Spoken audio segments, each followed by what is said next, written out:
सारथी। नमस्कार, देश की बात में आपका स्वागत है। मैं हूं आरिश अजहर, आपके साथ रुक करेंगे इस वक्त की हेडलाइंस पर।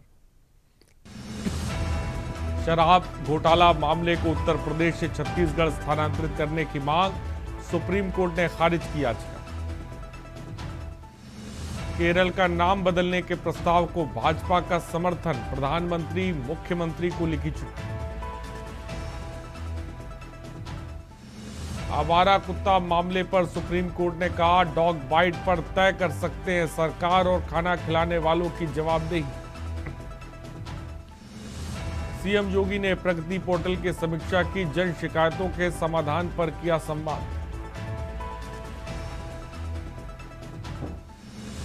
सपा ने फिर चुनाव आयोग की कार्य प्रणाली पर उठाए सवाल, एसआईआर में बेईमानी की कही बात। और अंकिता भंडारी प्रकरण, एसआईटी के सामने पेश हुई उर्मिला सनावर, जमा कराया अपना मोबाइल। आप देख रहे हैं के न्यूज, खबरों का सारथी। और पंजाब के पटियाला में अपराध और अपराधियों के खिलाफ पुलिस का कड़ा अभियान जारी है। ताजा घटनाक्रम में पटियाला पुलिस की सीआईए स्टाफ और दो खतरनाक हमलावरों के बीच मुठभेड़ की खबर सामने आई। इस ऑपरेशन का नेतृत्व सीआईए स्टाफ प्रभारी प्रदीप सिंह बाजवा ने अपनी टीम के साथ किया। मिली जानकारी के अनुसार सीआईए प्रभारी प्रदीप सिंह बाजवा को सूचना मिली थी कि कुछ संदिग्ध हमलावर इलाके में किसी बड़ी वारदात को अंजाम देने की फिराक में थे। हमलावरों ने पुलिस पर फायरिंग भी शुरू कर दी। जवाबी कार्रवाई में पुलिस ने भी मोर्चा संभाला, जिसके बाद दोनों हमलावरों को काबू में करने के लिए घेराबंदी की गई। और घटनास्थल पर पहुंचे पटियाला के वरिष्ठ पुलिस कप्तान वरुण शर्मा ने मीडिया से मुखातिब होते हुए पूरे ऑपरेशन की जानकारी साझा की।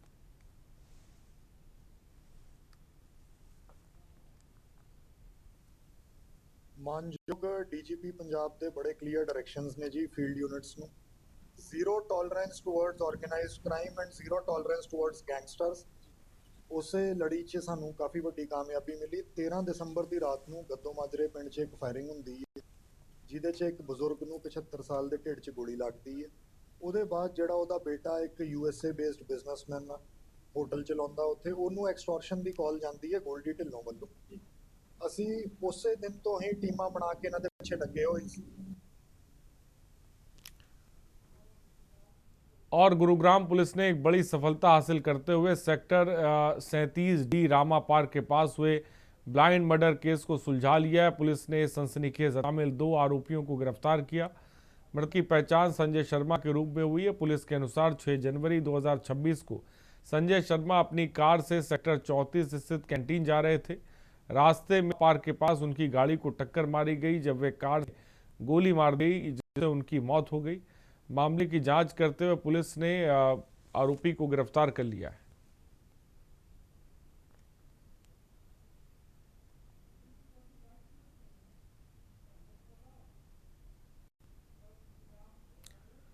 और हरियाणा के नारनौल में एक इलेक्ट्रिक स्कूटी में चार्ज करते समय ब्लास्ट हुआ। इस हादसे में करीब 55 वर्षीय एक व्यक्ति की मौत हो गई।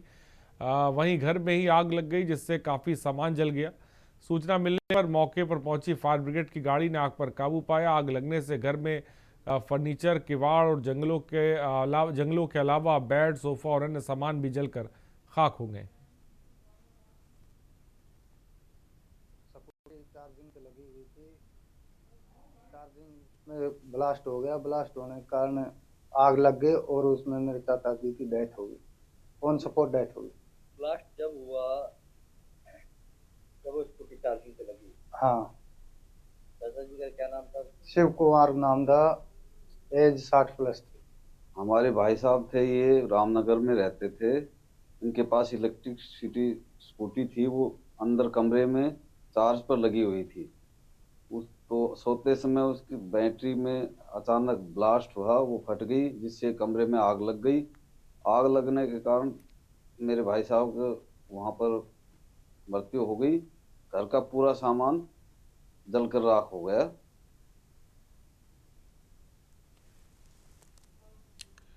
और हरियाणा भारतीय जनता पार्टी के प्रदेश अध्यक्ष मोहन लाल बड़ौली के नेतृत्व में आज पार्टी के संचार तंत्र को धार देने के लिए एक दिवसीय महत्वपूर्ण शिविर का आयोजन किया गया। इस बैठक में भाजपा के मीडिया विभाग, सोशल मीडिया, आईटी विभाग और प्रवक्ताओं ने हिस्सा लिया। बैठक के बाद पत्रकारों से चर्चा करते हुए मोहनलाल बड़ौनी ने कहा कि हमारे मीडिया प्रवक्ता और सोशल मीडिया योद्धा सरकार की जन कल्याणकारी योजनाओं को प्रभावी ढंग से जनता तक पहुंचाने का काम कर रहे हैं।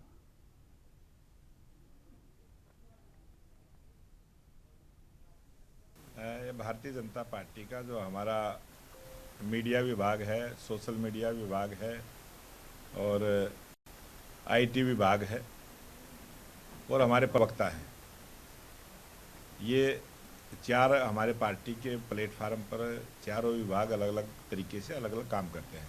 हमारे प्रवक्ता डेली आप सब ने देखा, आपके चैनलों पर भी जाते हैं और भारतीय जनता पार्टी के विचार को रखते हैं। भारतीय जनता पार्टी की जो सरकार तीसरी बार लोकप्रिय मुख्यमंत्री नायब सिंह सैनी जी के नेतृत्व में चल रही है, उस सरकार के विकास के कामों को भी रखते हैं। और हमारा जो मीडिया विभाग है, जो अखबारों में खबरें छपती हैं, जिस प्रकार से जो जानकारियाँ होती हैं और अखबार के माध्यम से जनता तक पार्टी का विचार जाए। और किसानों ने कर्नाटक के बेलगावी जिले के रायबाग शहर में किसानों ने वन विभाग अधिकारियों के खिलाफ बड़ा विरोध प्रदर्शन किया। किसानों का आरोप है कि वन विभाग के अधिकारियों ने किसानों पर हमला किया और उनकी बहन को नुकसान पहुंचाया। किसानों ने आज रायबाग शहर बाजी सर्किल में सड़क जाम कर दी और वन विभाग के अधिकारियों के खिलाफ नारे लगाए।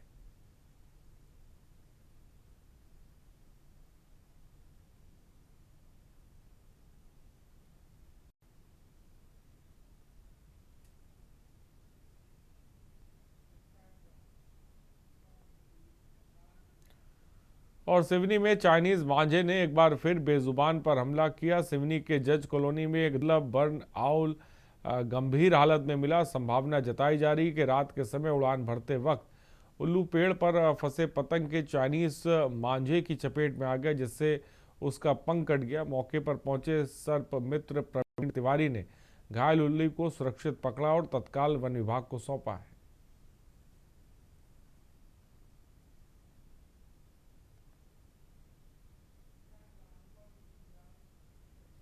और राजधानी भोपाल में अवैध स्लॉटरिंग और असलम कुरैशी से जुड़े मामले को लेकर नगर निगम अध्यक्ष किशन सूर्यवंशी ने बेहद सख्त रुख अख्तियार किया। उन्होंने इस पूरे प्रकरण को गंभीरता से लेते हुए न केवल दोषियों पर कड़ी कार्रवाई की बात की, बल्कि भोपाल को मांस की मंडी बनने से रोकने का संकल्प दोहराया। किशन सूर्यवंशी ने स्पष्ट किया कि इस मामले में किसी को भी बख्शा नहीं जाएगा।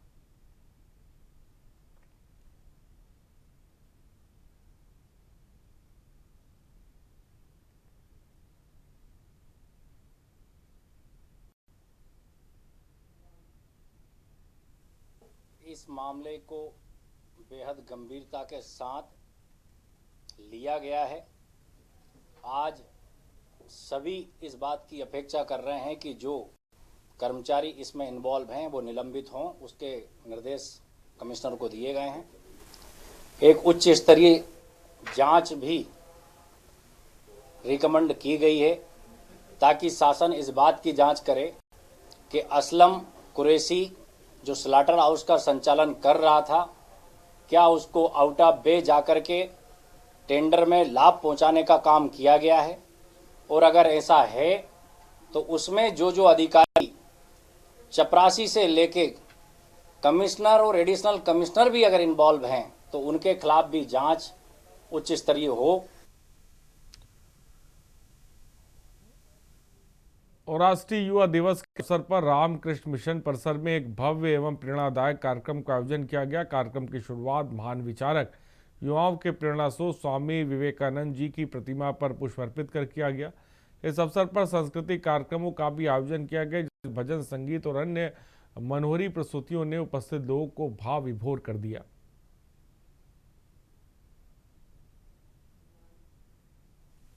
Association of physicians of India API ये सबसे बड़ा ऑर्गेनाइजेशन है डॉक्टर को, फिजिशियंस डॉक्टर को। सो हम लोग रामकृष्ण मिशन विद्यापीठ, रामकृष्ण मिशन और स्वामी विवेकानंद जो आइडियोलॉजी है तो सर्व द मैनकाइंड, जो लोग का गरीब है, जो लोग को का पैसा ज़्यादा नहीं है, जो लोग असुस्थ डिजीज है, वो लोग को सर्व करना ही भगवान को सर्व करना का एक ही है। तो हम लोग फिजिशियन लोग यही सोचता हो, हम लोग रामकृष्ण मिशन विद्यापीठ देवघर के साथ एक साथ देवघर और आसपास एरिया में जितना ट्राइबल पुअर पीपल है। और हजारीबाग में नशे के कारोबार के खिलाफ हजारीबाग पुलिस और वन विभाग ने एक बड़ी संयुक्त कार्रवाई को अंजाम दिया। चौपारण थाना क्षेत्र के ग्राम मुरानिया में लगभग 10 एकड़ भूमि पर अवैध रूप से किए जा रही अफीम की खेती को पुलिस और वन विभाग की टीम ने पूरी तरह नष्ट कर दिया। और नशे की खेती की गुप्त सूचना मिलने के बाद बरही एसडीपीओ अजीत कुमार बिमल के नेतृत्व में एक विशेष टीम का गठन किया गया और चौपारण थाना प्रभारी और वन विभाग के अधिकारियों ने मुरानिया गांव के दुर्गम इलाकों में दबिश दी और वहां लगभग 10 एकड़ के बड़े भूभाग पर अफीम की फसल तैयार की जा रही थी, जिसे टीम ने उजाड़ दिया।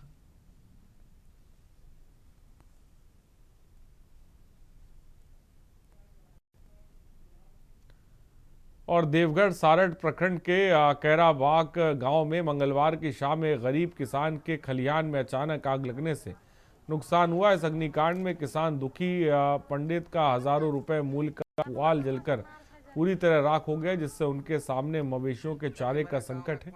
इस घटना से पीड़ित परिवार को गहरा आर्थिक झटका लगा है। पीड़ित किसान ने बताया कि अब इस नुकसान की भरपाई और सहायता के लिए अचल अधिकारी को आवेदन सौंपेंगे और सरकारी मुआवजे की मांग करेंगे।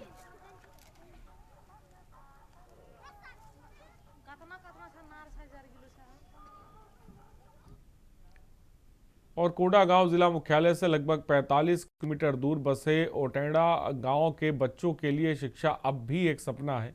यहां की जनपद प्राथमिक शाला पिछले 8 सालों से स्थानीय भवन के अभाव में एक झोपड़ी में संचालित हो रही है और सरकारी स्कूल के नाम पर बच्चों को टूटी फूटी झोपड़ी में बैठाकर पढ़ाई कराई जा रही है, जहां ना तो ठीक छत है और ना ही सुरक्षित दीवारें।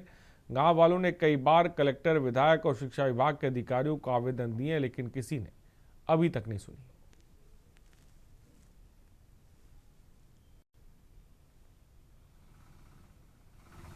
नमस्ते, आप देख रहे हैं के न्यूज और इस वक्त हम कोंडागांव जिला मुख्यालय से लगभग 45 किलोमीटर दूर जनपद प्राथमिक शाला ओटेंडा में है। आइए थोड़ा सा इधर।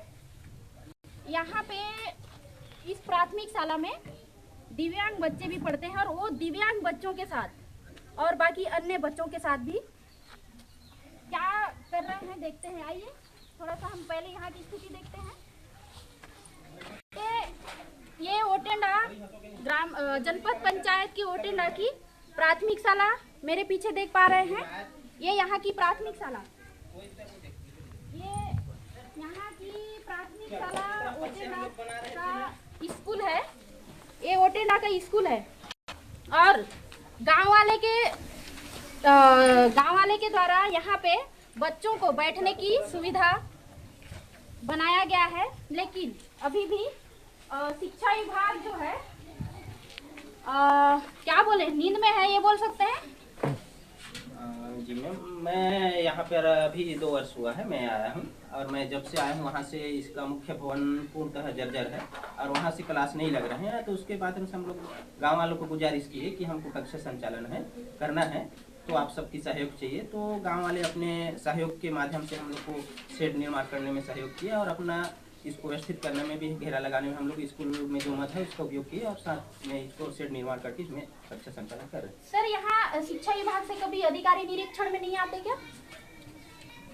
जी मैम, स्थानीय स्तर से आते हैं हमारे संकुल शर्मा के साथ ही संकुल प्राचार्य और हमारे बीआरसी महोदय भी आए हैं और हम विद्यालय से भी अपने एसएमसी के माध्यम से प्रस्ताव पारित करके हम लोग जानकारी देते हैं कि विद्यालय भवन मांग संबंध में।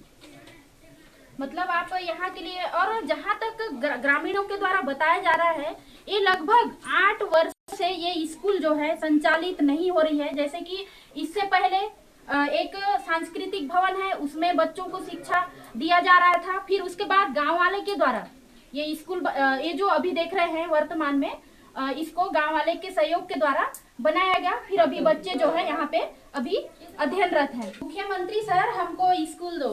क्या छत्तीसगढ़ सुशासन सरकार में इन बच्चों की सुनवाई कब तक होती है? देखते हैं। कैमरामैन सहयोगी है मेरे साथ रमेश कुमार, मैं कमला नेताम, के न्यूज इंडिया खबरों के साथ ही आप देख रहे थे। धन्यवाद। और आगे बढ़ते हैं खबर अंबिकापुर से, जहां जनपद पंचायत अंतर्गत ग्राम पंचायत करमाह में पदस्थ सचिव श्याम सुंदर साहू के ट्रांसफर का ग्रामीणों ने विरोध शुरू कर दिया और सचिव के कार्यों से प्रभावित ग्रामवासियों ने सचिव का स्थानांतरण को रद्द करने की मांग की। सरपंच के नेतृत्व में बड़ी संख्या में ग्रामीण जनपद कार्यालय पहुंचे और जनपद सीईओ से मुलाकात कर ट्रांसफर पर रोक लगाने की मांग की है। ग्रामीणों का कहना है कि सचिव श्याम सुंदर साहू ने पंचायत में विकास कार्यों में ईमानदारी और पारदर्शिता के साथ किया है और ग्रामीणों ने साफ चेतावनी दी है कि यदि सचिव का ट्रांसफर नहीं रुका गया तो वे धरना प्रदर्शन करेंगे। मेरा नाम सोनिका सोनपाकर है, मैं ग्राम पंचायत करमाह की सरपंच हूँ। जी, आज जनपद पहुंचे थे, क्या समस्या हो गई? जी, जो हमारे सचिव जी थे श्याम कुमार साहू जी, तो उनका ट्रांसफ़र हो गया है। तो गांव वालों को जैसे ही इस चीज़ की जानकारी मिली वो सब भड़क गए इस बात से। बोल रहे हैं कि हमको कोई सचिव दूसरा नहीं चाहिए, हमको जो हमारे जो श्याम साहू जी सचिव हैं हमको वही चाहिए। ग्राम पंचायत करमाह मुहल्ला परसिले यहाँ पर काय के लिए आप लोग आए, इसको बता दीजिए। हम लोगों सचिव को यहाँ से हमारे पंचायत से ट्रांसफर कर दिया गया है। अच्छा, क्यों कर दिया गया ट्रांसफर? पता नहीं है, हमारे गांव के जितना है परिजन है, जितना क्या चाह रहे हैं आप लोग? हम लोग चाह रहे हैं कि उसे सचिव चाहिए। वही सचिव चाहिए, वही सचिव।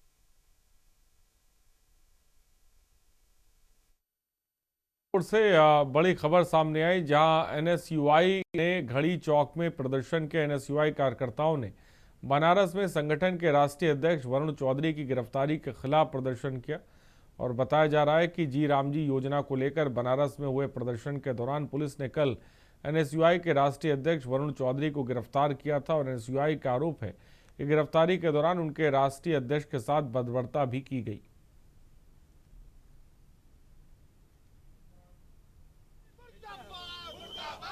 देखिए, कल एनएसयूआई के राष्ट्रीय अध्यक्ष वरुण चौधरी जी बनारस गए थे। मनरेगा बचाओ संग्राम कार्यक्रम था, उस कार्यक्रम में वो शांतिपूर्ण तरीके से अपना कार्यक्रम कर रहे थे, लेकिन केवल पुलिस वालों ने वहाँ कार्यक्रम को बाधित नहीं किया बल्कि छात्राओं पर लाठीचार्ज और हमारे नेताओं को गिरफ्तार किया। इसके विरोध में आज अंबिकापुर के घड़ी चौक पे हम लोगों ने पुतला दहन किया है। योगी आदित्यनाथ और नरेंद्र मोदी जी का पुतला दहन उन्होंने किया और ये हम सरकार को चेतावनी देते हैं कि आप अगर जवान, किसान और छात्रों की आवाज़ को दबाने की कोशिश करेंगे तो एनएसयूआई का कार्यकर्ता, एनएसयूआई का हर एक सिपाही और तेज गति से इस आंदोलन को करेगा। धन्यवाद। खबर सरगुजा से, जहां तैमूर पिगला टाइगर रिजर्व में एक सैकड़ों कर्मचारियों के सर्वे के मद्देनजर प्रशिक्षित किया गया। ये प्रशिक्षित कर्मचारी देश भर के टाइगर रिजर्व का सर्वे करेंगे, जिससे बाघों की सुरक्षा को और अधिक मजबूत किया जा सकेगा। ये सर्वे मार्च माह तक पूरा किया जाना है और सरगुजा संभाग के कोरिया और सूरजपुर तक फैले गुरु घासीदास तैमूर पिगला टाइगर रिजर्व के एक सैकड़ा से अधिक वन कर्मियों को सर्वे के लिए विशेष प्रशिक्षण दिया गया है। हाँ, देखिए, पहले तो बाघों की सुरक्षा की तैयारी तो निरंतर रहती है। ये बाघों की सुरक्षा के लिए नहीं है, ये अखिल भारतीय बाघ आकलन वर्ष 2026 की तैयारी, जिसमें जो देश भर में जितने भी बाघ हमारे संरक्षित क्षेत्रों में हैं या फिर सामान्य वन मंडलों में हैं, उनका आकलन किया जा रहा है। इसके लिए पिछले 2-3 महीने से तैयारी चल रही, लगातार ट्रेनिंग सेशंस हो रहे हैं हमारे बीट गार्ड्स के, हमारे बाकी जो कर्मचारी साथी हैं, अधिकारी हैं, इन सभी का। और ये कार्यक्रम निरंतर उसमें है और अभी जनवरी में इसका फेज 1 और फेज 3 संपादित किया जाएगा।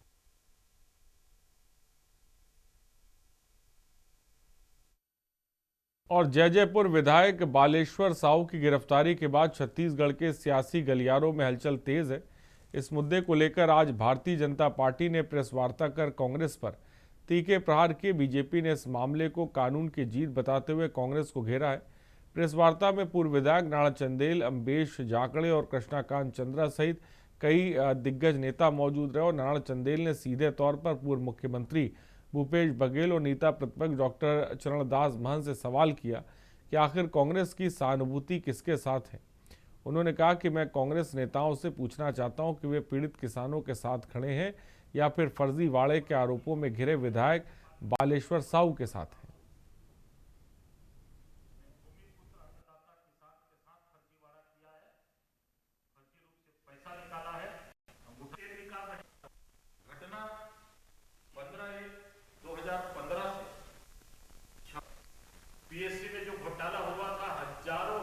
जी, जयपुर के कांग्रेस विधायक बालेश्वर साहू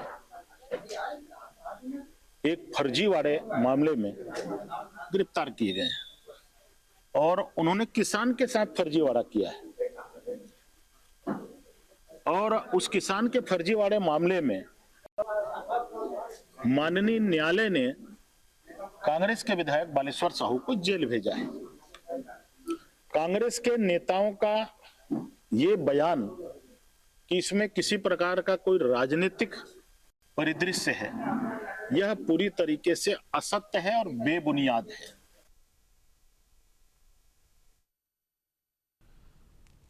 और मकर संक्रांति के पावन पर्व पर अंबिकापुर एक बार फिर रंग बिरंगी पतंगों से सराबोर है। शहर के गांधी स्टेडियम में 15 जनवरी को भव्य पतंग महोत्सव का आयोजन किया जाएगा, जिसकी तैयारियां जोरों पर हैं। अंबिकापुर में बीते 18 सालों से सरगुजा सेवा समिति द्वारा लगातार पतंग प्रतियोगिता का आयोजन किया जा रहा है और प्रतिवर्ष की भांति इस वर्ष भी गांधी स्टेडियम में पतंगबाजों के बीच कड़ा मुकाबला देखने को मिल रहा है।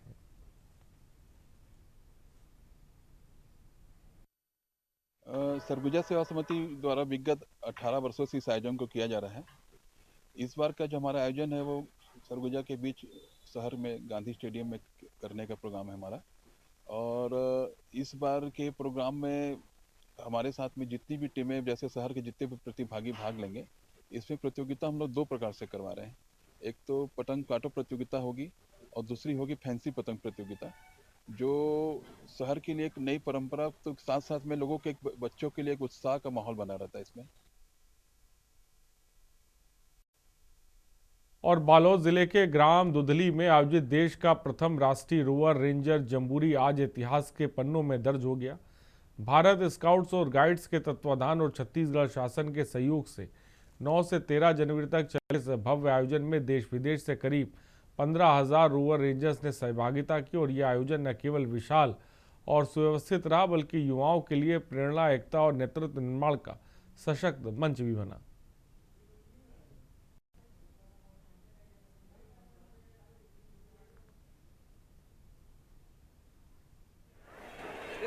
रोवर रेंजर जम्बूरी के मेजबानी का सौभाग्य छत्तीसगढ़ को मिला।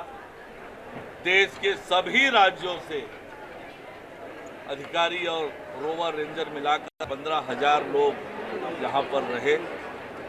निश्चित रूप से नए भारत के निर्माण में, समर्थ भारत के निर्माण में युवा शक्ति का योग हो और इसलिए ये मील का पत्थर साबित होने वाला है कि युवा नेतृत्व खड़ा करने का काम हर क्षेत्र में युवा आगे आकर नेतृत्व करें।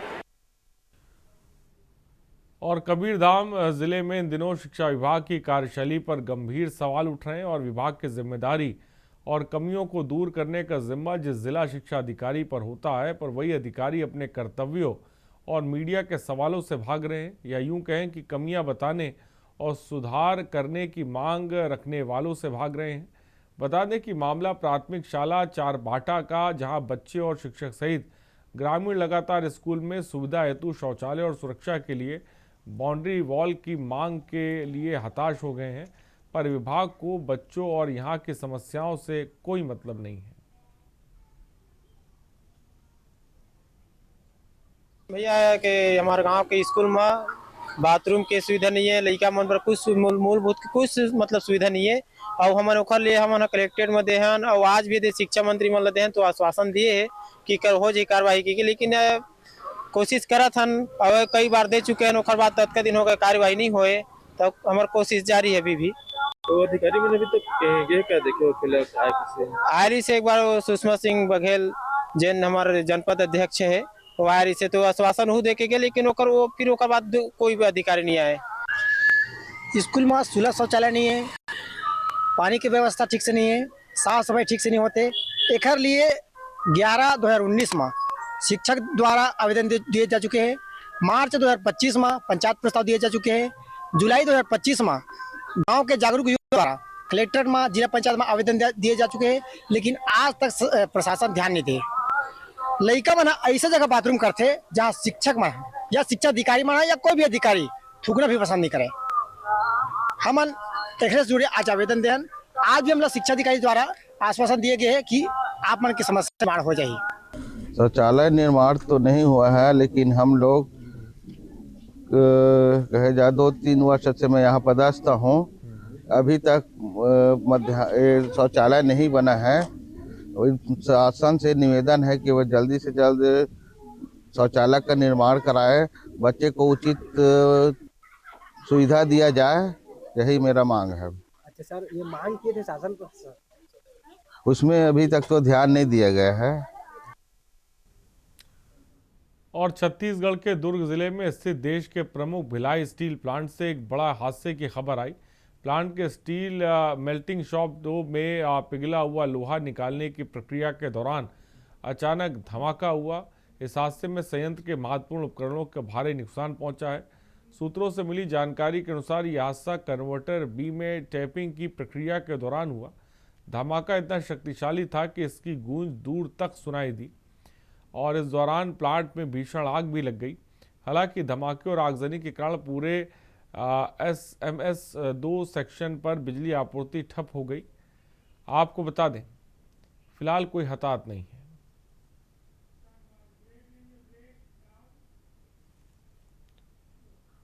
और यहाँ पर रुकते हैं एक छोटे से ब्रेक के लिए, हम जल्द हाजिर होंगे।